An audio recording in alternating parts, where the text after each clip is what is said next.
Imaginez, le monde retient son souffle. Nous sommes le 26 septembre 1983. L'air est électrique, lourd de la menace permanente qu'impose la guerre froide.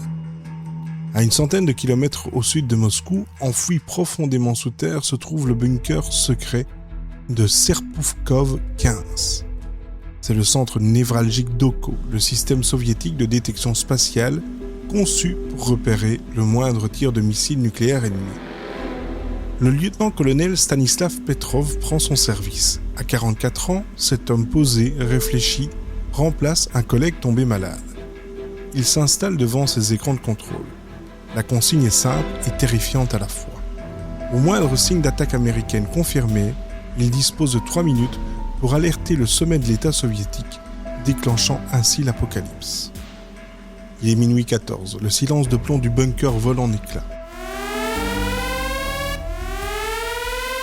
Une sirène stridente déchire l'air. Sur le panneau de contrôle géant, un mot clignote en rouge sang, lancement. L'ordinateur est catégorique. Il vient de détecter le départ d'un seul missile balistique intercontinental depuis une base militaire aux États-Unis, fonçant droit vers l'Union soviétique. Tous les regards du personnel se braquent sur Petrov. Le protocole lui hurle de prévenir ses supérieurs.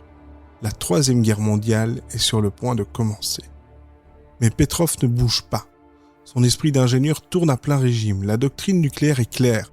Une attaque préventive serait massive, impliquant des centaines de missiles pour paralyser toute défense. Tirer un seul missile, c'est signer son arrêt de mort, sans aucun gain stratégique. C'est absurde. Saisissant le combiné, il tranche. C'est une fausse alerte. Le système dysfonctionne.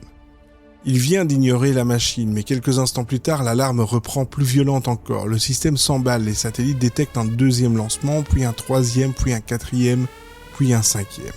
L'écran d'alerte maximale s'illumine, attaque de missiles imminente. Le système affirme avec la plus haute certitude que 5 missiles nucléaires sont en vol. La panique s'empare du bunker, la pression sur les épaules de Petrov devient inhumaine. S'il s'agit d'une attaque réelle et qu'il se tait, son pays sera vitrifié sans avoir pu se défendre. Mais Petrov s'accroche à la logique.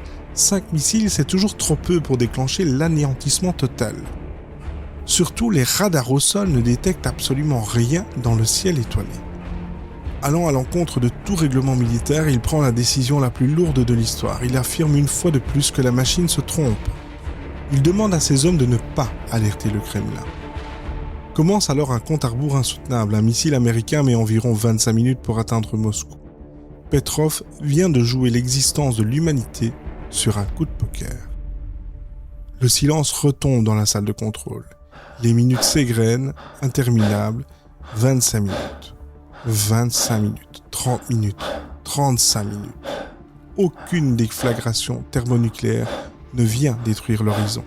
Les radars restent désespérément calmes, les alarmes finissent par s'éteindre. Petrov avait raison, les enquêtes révéleront plus tard la cause de ce cauchemar technologique. Un rarissime alignement du soleil avec des nuages d'altitude au-dessus des États-Unis. Les capteurs satellites russes avaient confondu l'intense reflet du soleil sur ces nuages avec les flammes de départ des moteurs de missiles. Pour avoir sauvé le monde, Stanislav Petrov n'a reçu aucune gloire. Au contraire, il a été réprimandé par sa hiérarchie pour ne pas avoir consigné la procédure dans le journal de bord pendant la panique. Le dysfonctionnement a été classé secret défense et Petrov a terminé sa carrière dans l'ombre. Ce n'est qu'après l'effondrement de l'URSS que son geste salvateur a été dévoilé au monde. La morale de cette histoire, c'est que face à l'aveuglement technologique et à la froideur des algorithmes, rien ne remplacera jamais le discernement, le doute et le bon sens de l'esprit humain. La plus grande preuve de bravoure n'est pas toujours de passer à l'action, mais parfois d'avoir le courage inouï de ne rien faire. C'était l'histoire de Papa Mika. À très vite.